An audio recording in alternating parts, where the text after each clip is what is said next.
Sign this, sweetheart. It's just a formality. I almost signed it. If I had signed, I would have given away the one thing they never knew I already owned. Never let them know how valuable you really are.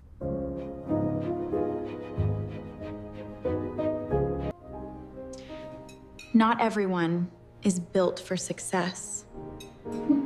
They thought I was struggling. My name doesn't matter yet. What matters is that 3 days after my father's funeral, my stepmother sat across from me at his mahogany desk, slid a single sheet of paper toward me, and said, "Sign this, sweetheart. It's just a formality." I picked up the pen. I almost signed it, and if I had, I would have handed my family the one thing they didn't know I already owned. I want to tell you exactly how it happened, from the beginning, because every small detail mattered. Nothing was an accident. Not the will, not the timing of my father's illness. Not the phone call I received at 2 a.m. from a number I didn't recognize, 4 days before he died. For 6 years, my family believed I was barely getting by. I let them believe it. I answered, still figuring things out. Whenever my stepbrother Marcus asked what I did for work at Thanksgiving, I wore the same gray coat every winter. I drove a 10-year-old sedan with a cracked side mirror I never bothered to fix. My stepmother, Diane, used to look at me across the dinner table with something between pity and satisfaction, the way you look at a stray that wandered onto your porch and decided to stay. "It's okay that you didn't turn out like your brother," she told me once, patting my hand like I was fragile. Not everyone is built for success. What none of them knew was that 4 years earlier, I had quietly started a company. Not flashy, not something you'd see me post about. It began as a small logistics consulting service. I ran out of a rented office above a laundromat, helping mid-sized shipping companies untangle their supply chains. I built it slowly, carefully, under a business name that had nothing to do with my own. I kept my personal bank accounts modest on purpose. I kept driving that old sedan on purpose, because I had learned a long time ago in that house that the moment they saw you as valuable, they started calculating how to take a piece of you. My father knew. He was the only one. He'd helped me sign the first lease with a small loan I paid back within a year. And after that, he never told a soul. Not Diane, not Marcus, not my stepsister Renee, who inherited our grandmother's diamond earrings. The weak grandma's body was still in the funeral home, because she cried the loudest and grabbed them first.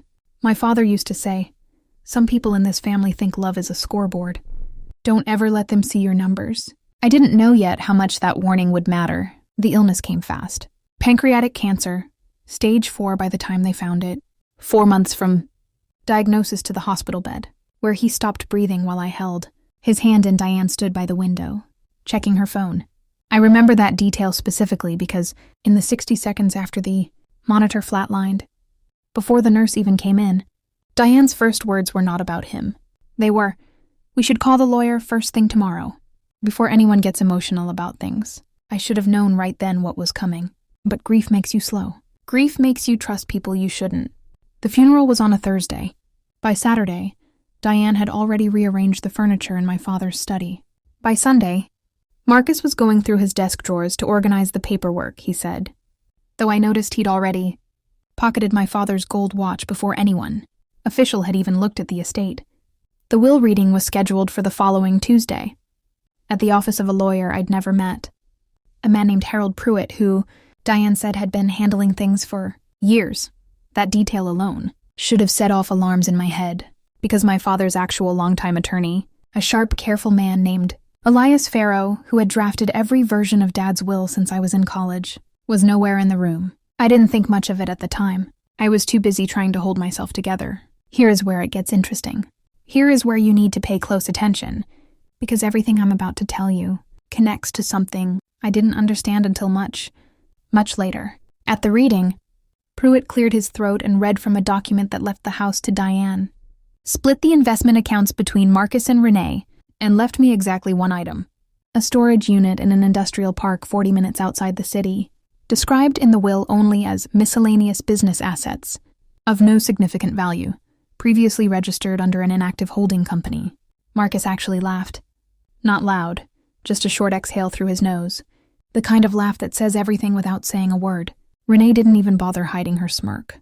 Diane reached over and squeezed my knee, the same practiced gesture of pity she'd given me my whole life, and said, "Well, At least you get something to remember him by. I sat there in silence, because in that moment I understood two things at once, and only one of them made sense to the people around me. The first thing was obvious to everyone in the room. I had been left almost nothing, while the rest of the family split millions.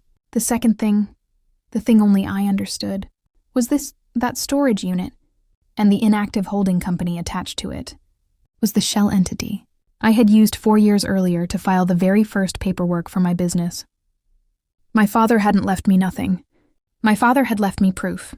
Proof of ownership, dated years before any of this drama began, tucked inside a will that everyone in that room assumed was worthless. But I didn't say a word, because something in Pruitt's voice, in the way he wouldn't quite meet my eyes when he read that line, told me this will had been written to make me look powerless, and I wanted to know why before I showed my hand. That night I drove out to the storage unit alone. It took me 20 minutes to find the right key on the ring Pruitt had handed me. Inside there wasn't much.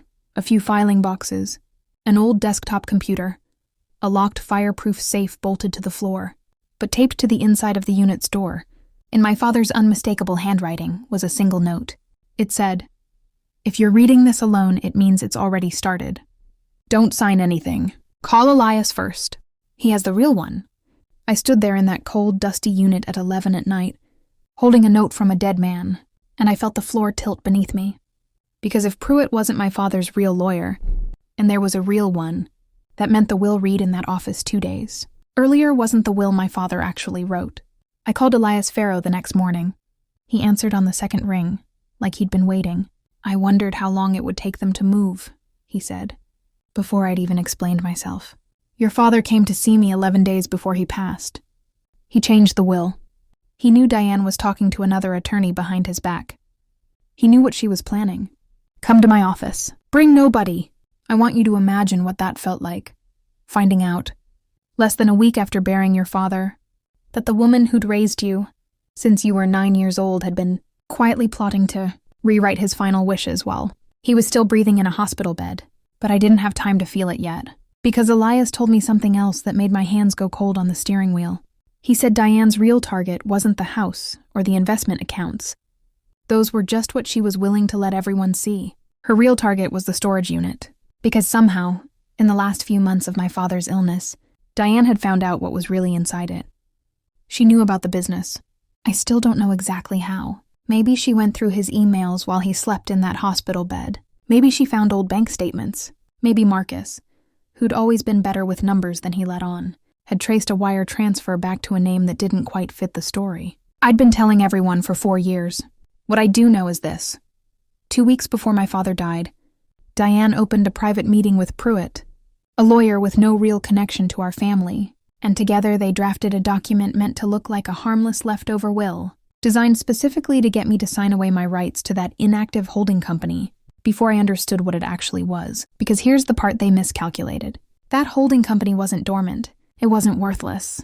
Over the past year, it had quietly become the parent entity behind a logistics contract, worth just under $14 million, a deal I'd closed only 5 months earlier with a national retail chain, structured through the very shell company my father had helped me register in that storage unit years before anyone was watching.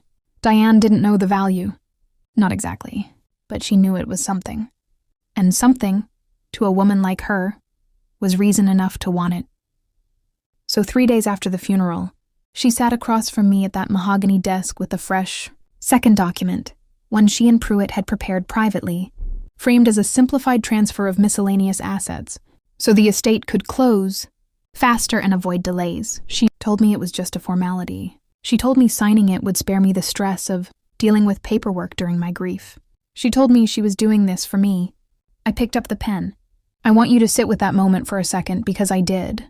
I sat with it for what felt like a full minute, pen hovering over a line that would have handed a $14 million company to a woman who'd spent 6 years pretending.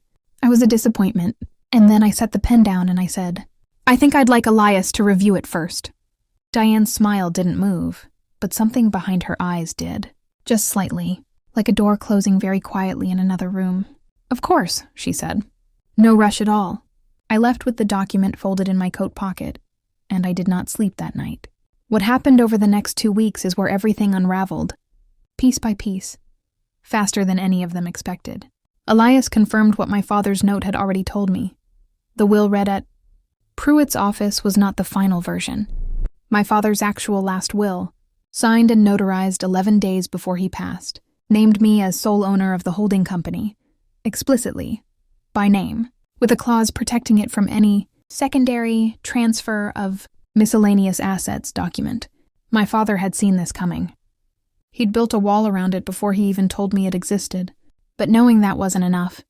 Because Pruitt and Diane were still holding the version they wanted, the estate court to recognize, and unless we could prove it was fraudulent, their paperwork would move forward regardless of what my father actually intended. This is where the storage unit safe mattered. It took a locksmith Elias trusted personally almost 2 hours to open it, because my father, careful as always, had installed a combination lock with no default reset, no manufacturer override. Inside we found 3 things: a flash drive, a stack of bank documents showing the original filing of the holding company, 4 years old, with my name on every page, and a small handheld voice recorder, the old kind, with a single recording saved on it, dated 19 days before my father died. I'll never forget the sound of his voice on that recording. Weak but clear. He'd recorded it from his hospital bed. Apparently after a conversation with Diane he suspected was being staged for someone else's benefit. On the recording, you can hear Diane's voice in the background, murmuring to someone on the phone, thinking my father was asleep. She says, and I'm going to say this carefully because it matters, the daughter doesn't even know what she has. Once he's gone, it's just a matter of getting her to sign before she figures it out. My father recorded 11 more minutes after that, instructions, names, the location of the real will, and one final line, spoken directly into the recorder, that I have listened to more times than I can count. If you're hearing this, don't be angry that I didn't tell you sooner. I was protecting you the only way I knew how, by making sure they never saw you as anything worth taking from.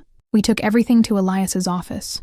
He filed an emergency motion the following Monday, contesting the will presented at Pruitt's reading, submitting the notarized final version along with the recording as supporting evidence of undue influence and attempted fraud.